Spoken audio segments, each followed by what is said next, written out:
Hi friends, ഇന്ന് നമ്മൾ discuss ചെയ്യാൻ പോകുന്നത് SCERTയിലെ 6ാം ക്ലാസ്സിലെ 1ാമത്തെ ചാപ്റ്ററാണ്.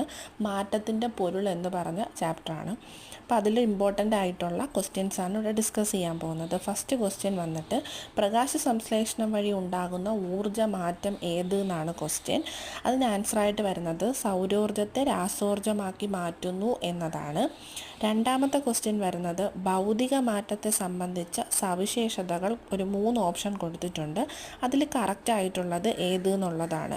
ഇതിലിപ്പോൾ കറക്റ്റ് വരുന്നത് ഓപ്ഷൻ 1ഉം 2ഉമാണ്. അതായത് അവസ്ഥ, ആകൃതി, വലിപ്പം എന്നീ ഗുണങ്ങളിൽ വരുന്ന മാറ്റം. വികസിക്കുന്നതും ഉരുകുന്നതും പൊട്ടുന്നതും കീറുന്നതും എല്ലാം ഭൗതിക മാറ്റങ്ങളാണ് എന്നതാണ് രണ്ടാമത്തെ ക്വസ്റ്റ്യൻ്റെ ആൻസറായിട്ട് വരുന്നത്. മൂന്നാമത്തെ ക്വസ്റ്റ്യൻ വന്നിട്ട് PVC പൈപ്പ് ചൂടാകുമ്പോൾ ഉണ്ടാകുന്ന മാറ്റം എന്ത് എന്നുള്ളതാണ്. ആൻസറായിട്ട് വരുന്നത് വികസിക്കുന്നു, ഓപ്ഷൻ ബി.